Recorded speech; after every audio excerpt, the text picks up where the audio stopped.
Good Monday morning.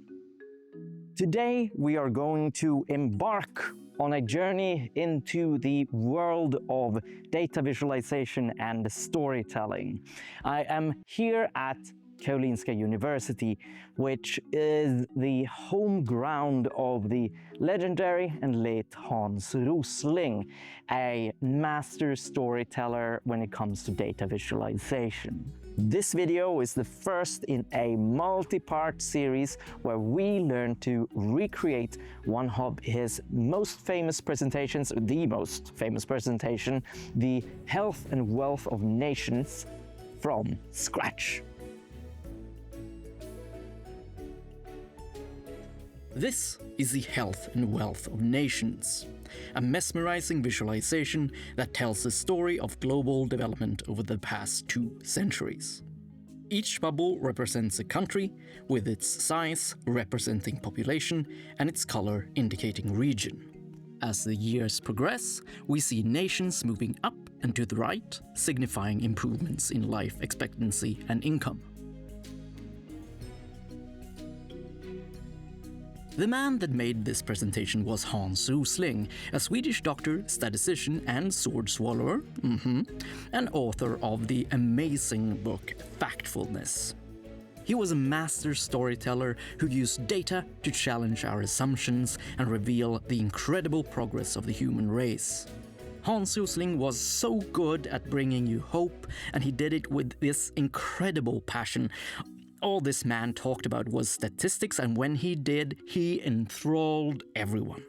Can you see there? It's China, they're moving against better health, they're improving there. All the green Latin American countries, they are moving towards smaller families. The yellow ones here are the Arabic countries, and they get larger families, but longer lives, but not larger families. Besides just being TED Internet history, there are a couple of reasons why the Health and Wealth of Nations is so dear to my heart. First of all, it's just meaningful data. It's data that matters. Data reflecting actual human lives. It's data about the world we live in. Secondly, it's amazing that this is built on completely open data from the World Bank. This is a visualization that is amplified by interactivity more than most. Time traveling through the data and filtering out your country transforms this presentation from being just informative to actually resonating.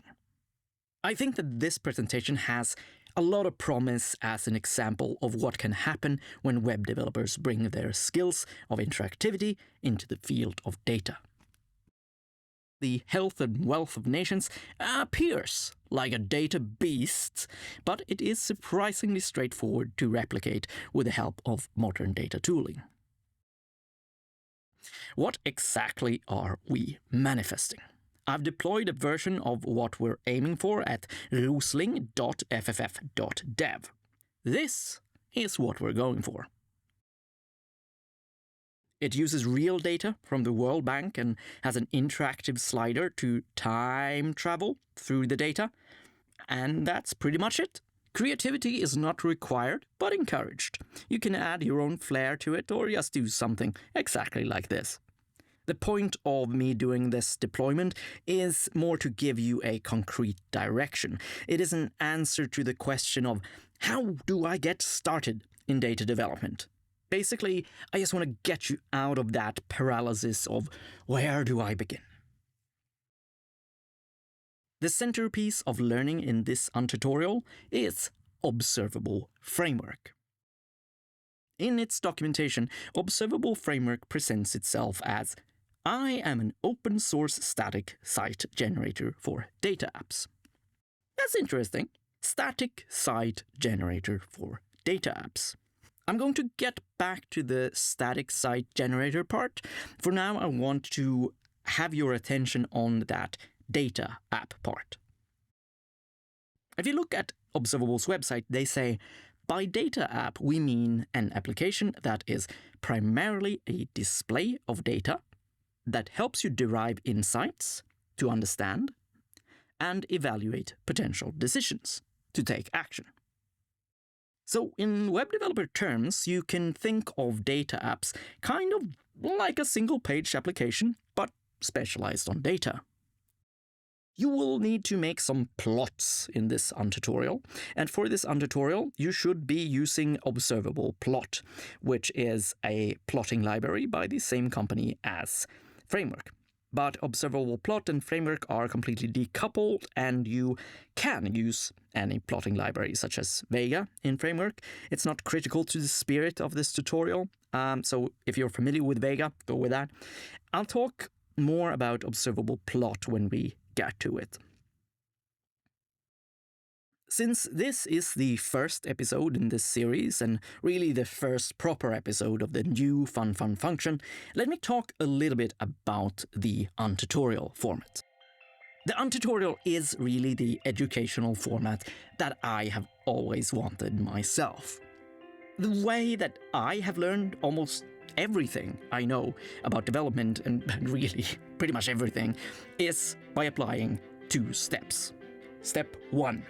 Imagine something that does not exist, but that I want to exist. Step 2.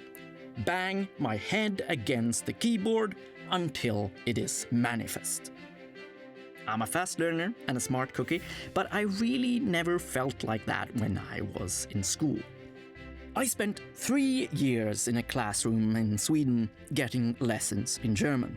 I got an okay grade, but the only thing I really got out of that experience is a document that says I can speak German. And to some degree, that is a bit how I feel about programming tutorials or books that give you step-by-step experiences on Rails. Whenever I do that, it just feels a little bit like empty calories. From a learning standpoint, I get full, I get a little bit bloated, but that kind of learning just feels thin. It is certainly learning, but it's not deep learning. If you're like me, you just absorb the principles of other people much better if you first have a couple of mistakes and experiences that you can recall that validates the principle that you are being taught. Deep learning means jumping into the deep end of the pool. The UnTutorial is a challenge, a friendly and helpful gauntlet. It doesn't show you how, it shows you what and why. The UnTutorial will provide you with courage. It will explain why you are able to do this, why you should believe that you can. The UnTutorial will give you clear goals and concrete wins. But the rest, that is your story to write. Before you dive into Observable Framework, let's check your foundational knowledge.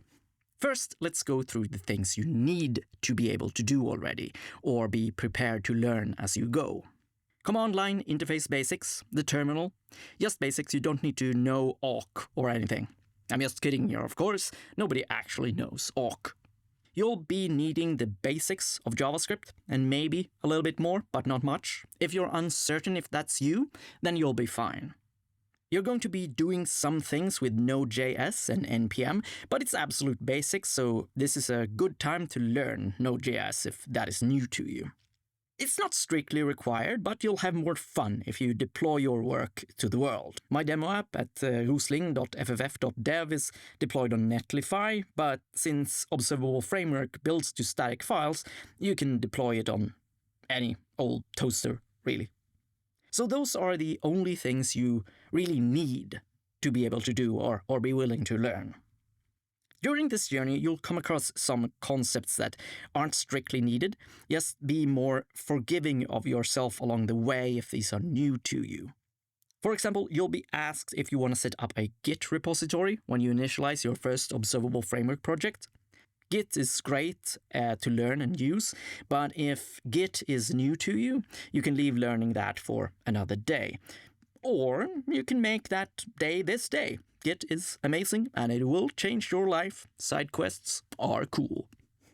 If you've been exposed to Gatsby, Hugo, Jekyll, or something like that before, Observable Framework will make sense to you faster because you have an analog in your brain to hang Observable Framework on. If you don't, that's fine. Just know that this is your first exposure to static site generators, so give yourself a break, because you will be absorbing both the general concept of static site generators and Observable Framework at the same time, while others that are learning this have that pre-existing mental model to build on. In the same vein, if you've ever used Next.js, Nuxt.js, SolidStart, or any of those server-side rendering frameworks, Observable Framework will be just a bit more familiar ground to you. I mean it when I say that these are really just for comfort. I'm mentioning them so that you can apply the appropriate amount of kindness to yourself and be aware that you are learning a superset of an area while others might just be learning a subset. You don't need to know Python, SQL, math, statistics, graphing, plotting, or gardening. I think that you have watched this far because you are looking for a way to jump into data development. If you're being honest with yourself, you know that you are the kind of person that thrives best when you are just a little bit in over your head. Take a deep breath and summon your full alacrity, because you are about to recreate the health and wealth of nations. Your mission today is to initialize Observable Framework, mine out some data, and scatterplot it for your home country. Your first objective is to 1. Find the docs of Observable Framework, 2. Figure out how to initialize a new project in your local environment, and 3. Run it. You've completed this objective if you can run npm run dev in your project directory and see your app running. Should look something like this. Observable Framework bridges the gap between traditional server-side rendering frameworks like Next.js, SolidStart, Jackal, etc., and data-centric applications, bringing the power of SSR to the world of data visualization and analysis. Observable Framework is not alone in its class. I also know about evidence.dev, and maybe there are others. I think and hope that we'll be seeing more of this group of apps. Observable Classic launched in 2019, and I thought it was pretty groundbreaking at the time. What it offered was interactive data notebooks as a service.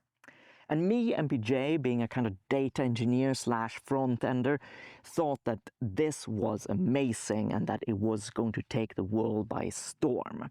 However, even though Observable got popular in the D3.js community, it largely stayed a fringe thing. And there's a couple of good reasons why Observable didn't really take off, and Observable Framework solves for those reasons. But before we get into those, I want to talk about interactive data notebooks as a concept. Sooner or later, all data engineers are exposed to Jupyter Notebooks, the original gangster of interactive data notebooks. Jupyter is an open source project, but there are many hosted proprietary or semi-proprietary variants, such as Google Colab, or more sophisticated evolutions like the lovely Hex.tech or DeepNote. But you can think of this entire category as interactive data notebooks.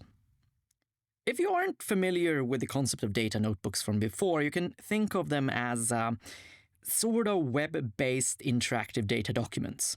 They allow you to create sandboxes with many little mini REPLs that depend on each other for calculation, and each of these little mini REPLs are often referred to as cells.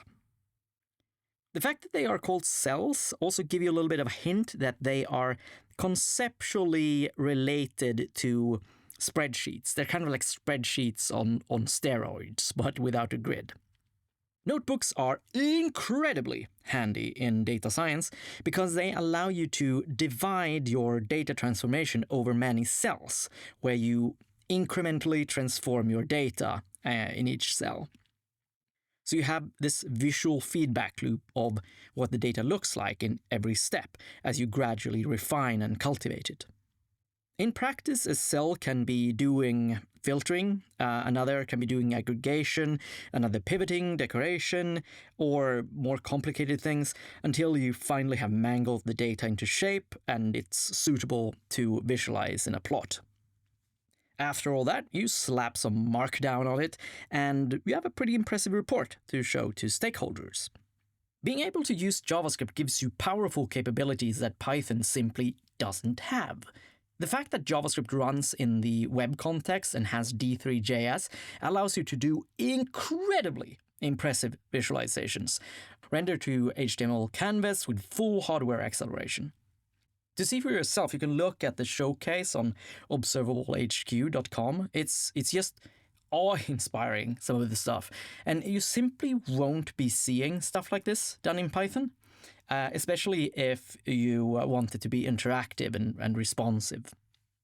February 2024 was a great month for data development because Mike Bostock published a blog post titled Observable 2.0, where they announced a radical shift from their proprietary hosted model of Observable Classic and announcing the open source Observable Framework. And I think it solves many of the limitations that held Observable Classic back. Observable Classic could do JavaScript notebooks, but it was also limited to doing JavaScript notebooks. Observable Framework, however, allows you to write backend data loaders in Python, or R, or Scala, or JavaScript, or TypeScript, or Rust, or any language. And remember that I said that this was like a static site generator?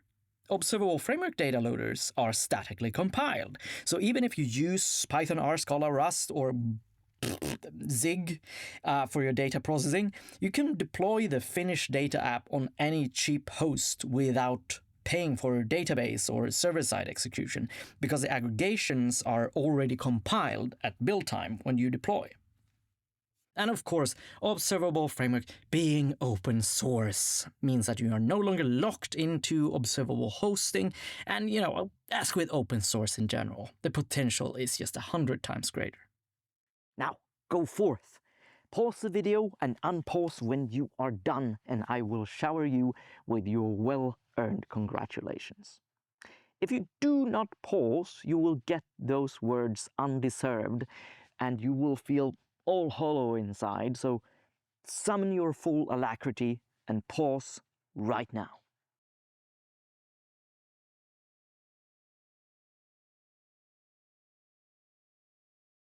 Once you have an Observable Framework project initialized, pat yourself on the back, especially if this was hard on you, because that means that you have worked a lot harder than the people who had an easy time. And if you were one of those people that had an easy time, still pat yourself on the back, but because you have done a lot of hard work in the past. This is not easy stuff. Your grandma can't do this, or if she can, I would really like to meet your grandma.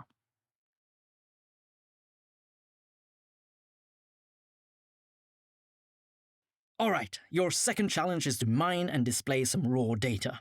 Your objective is to find a data source for the health and wealth of nations somewhere on the internet. You're going to pull that into your observable notebook and display it. The win condition here is only to display the raw data structure. So no plotting, graphing, drawing, anything fancy. The only thing that you need to do is to display the data rows in your notebook. For finding the data, I just pulled the CSV from Mike Bostock's original notebook on Observable HQ Classic. Big shout out to him. But that data only goes up to 2009. The health and wealth of nations uses World Bank data, so there's more recent stuff out there if you want to challenge yourself. If you do, you can check out the Gapminder website. They have recent visualizations there, and they show their data sources. I think you can dig into their GitHub too. They have a lot of open datasets there. As you're working, I want you to pay attention to how inspectable the data is in an interactive notebook. Observable Framework displays data in a really convenient, easily inspectable form. The JSON outputs are great, but you might want to throw in testing a table component too. This inspectability is kind of like using console logs in WebDev, but it is more central in data development. In interactive notebooks, we work with incremental refinement of data through these things. that again are called cells. You start by throwing raw data into a cell, then clean it up a bit, then do another thing and another. It's different from regular apps where we care more about computational efficiency. In data development, it's more important to have clear, understandable transformation steps, and we're willing to sacrifice extra compute to do that, cycles that would have bothered you in web dev. So that's actually an important habit to put to the side when your brain is in data development mode, so to speak. But enough talk, it's time to do. Go ferret out that data and get it into your environment. Pause the video. When you are done, unpause, and I will shower you with your well-deserved congratulations.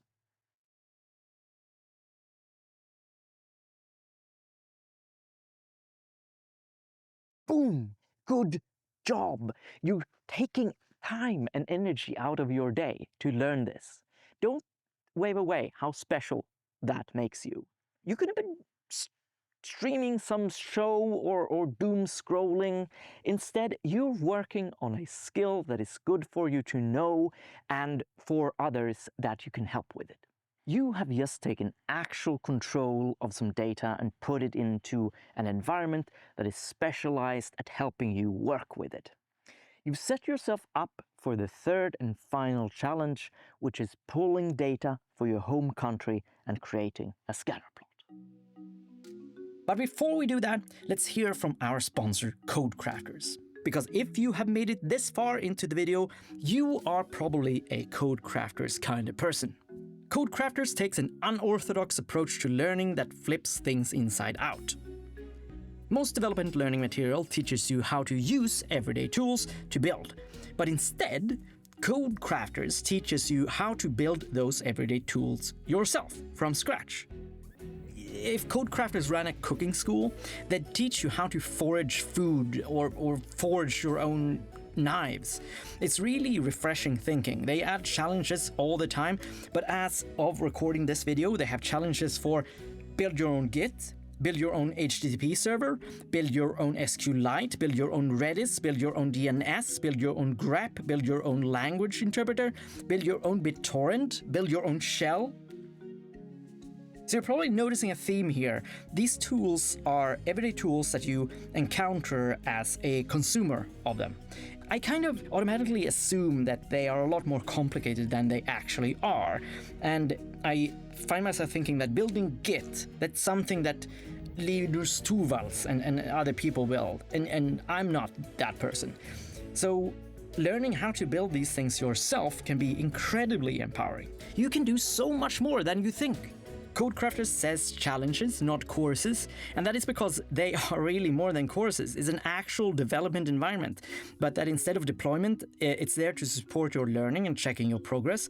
You quite literally have to do Git pushes in order to progress through the challenges.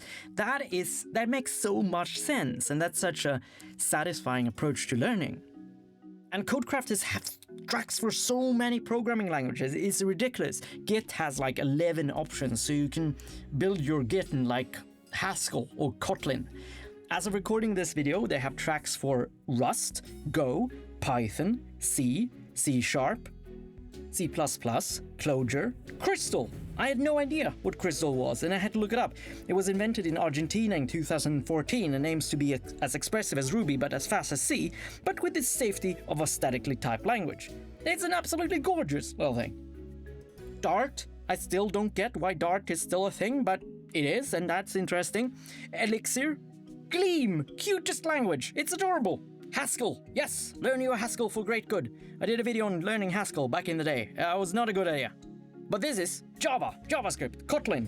PHP is something that I'm personally trying to forget, but hey, if you need to learn it, building a bloody Redis with PHP is probably the most hilarious way to do it. Ruby, Scala, TypeScript, of course, and Zig. What is Zig, you ask? I don't know. This is amazing. So you can either choose to build with a language familiar to you and focus on the tool that you want to deepen your understanding of, or you can use it to learn a completely new language at the same time. And since Codecrafters are supporters of FunFun you can support yourself and FunFun at the same time. If you use the link fff.dev/codecrafters, you get 40% off. But you should be paying $0 if your employer has a learning and development budget. Learning and development budgets are there to be used, and Codecrafters is exactly the kind of thing they're meant to pay for. So don't leave that unused. I've done that so many times. Codecrafters has some really nice templates that you can give to your boss that they can email to finance to get approval for it. Thank you so much, Codecrafters, for being the very first sponsor of the very first new FunFun function. Go give them a whirl at fff.dev/codecrafters.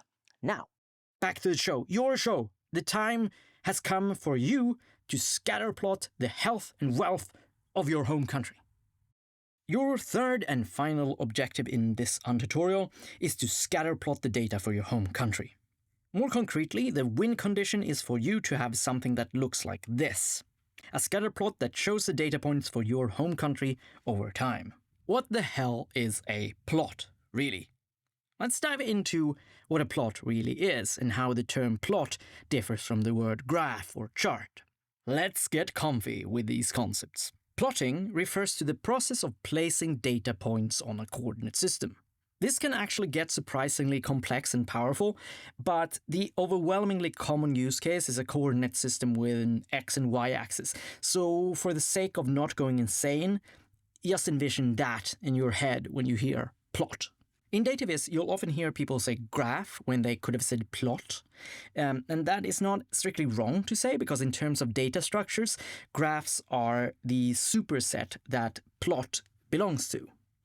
So a plot is a type of graph, but a given graph is not necessarily a plot. Graphs is a much more broad data structure. That's why, GraphQL is called GraphQL. It deals with graphs, but GraphQL is also relevant for plots. A plot will always have a coordinate system, and a graph might, but a graph could also be a map of a network, for instance, like a social network, or could also be a decision tree. On that note, you might wonder what the term chart means.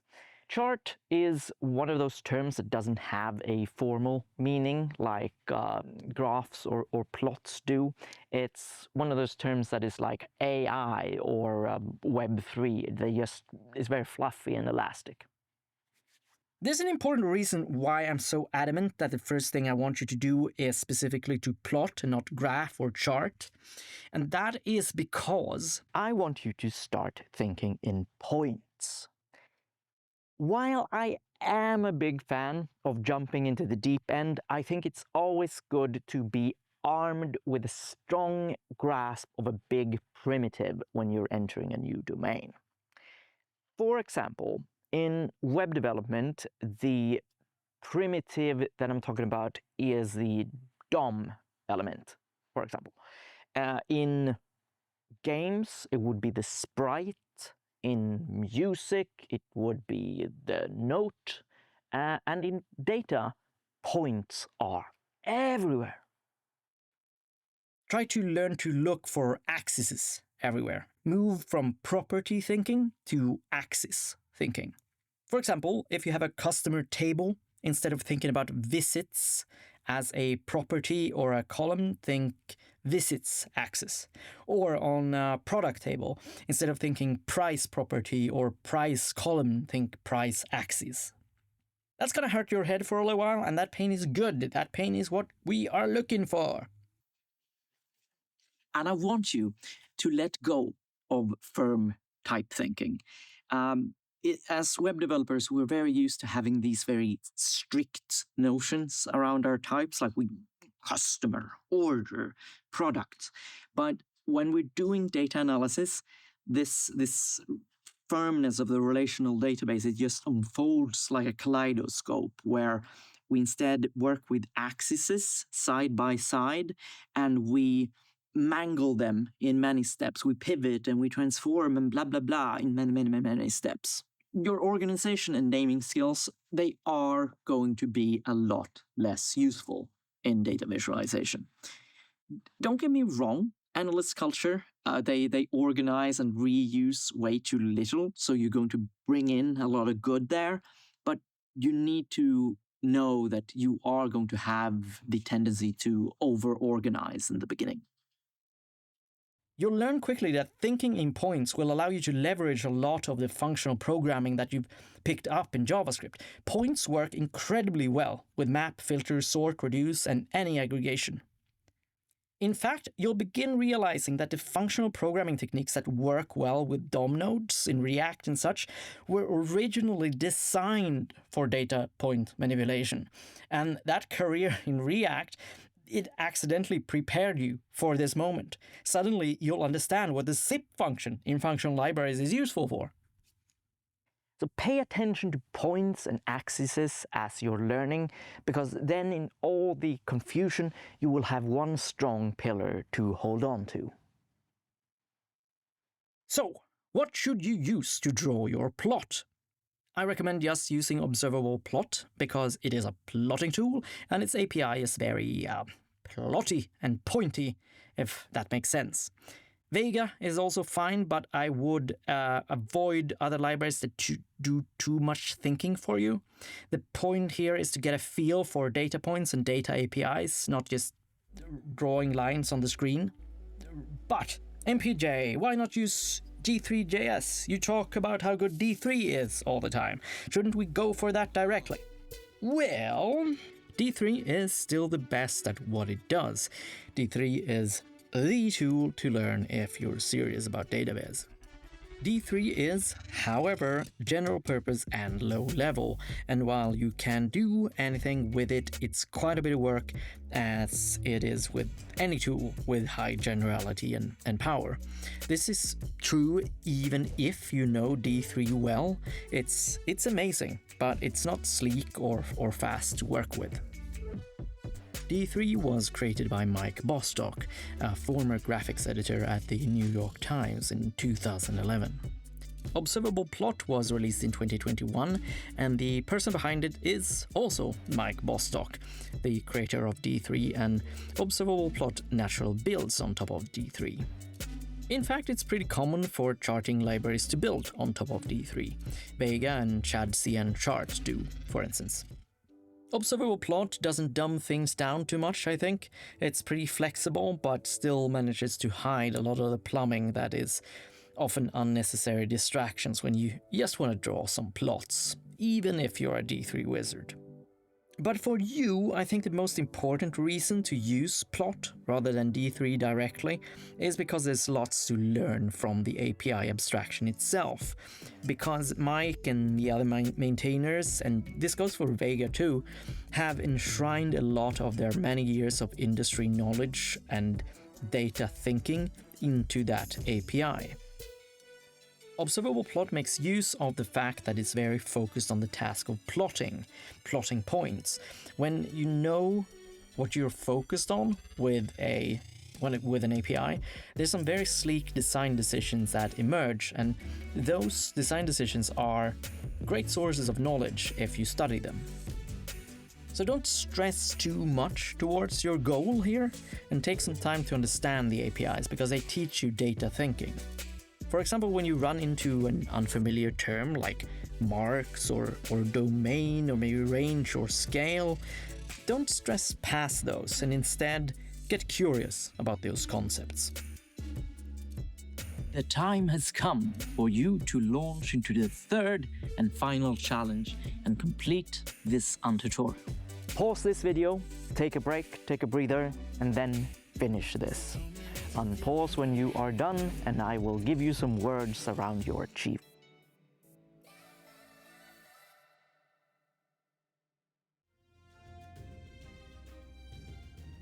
If you, at the beginning of this video, thought that you could not recreate the health and wealth of nations, then technically you have achieved something previously impossible. That is the funny thing about application of knowledge.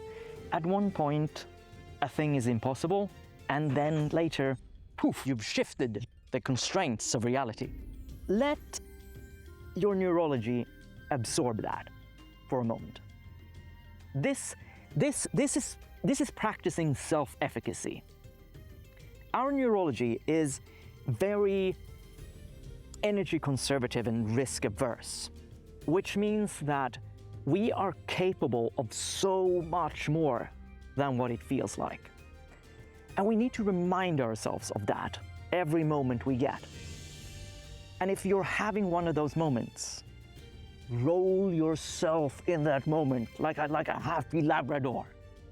Today, you set up a local data development environment, you mined out some data, you transformed it, you visualized it, and you probably did something else that I didn't tell you to do, you scoundrel. Basically, you have done a complete data science project from start to finish, and I didn't give you any step-by-step instructions, so this was all you.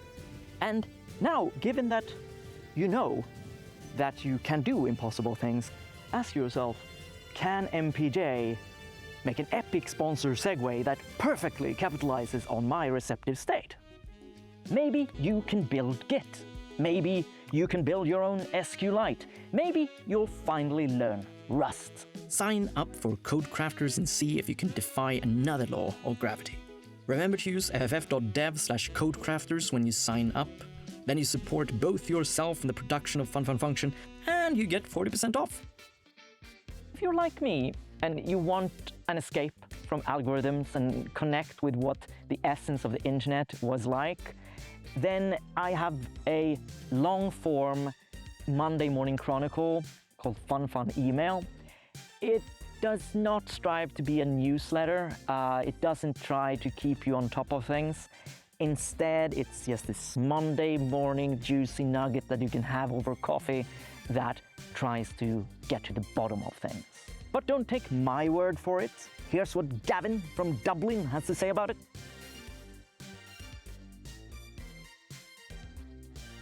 Do as Gavin and Ireland and subscribe to funfun.email. I am MPJ, and you have completed an UnTutorial from Function. Until next time, stay curious. Ow!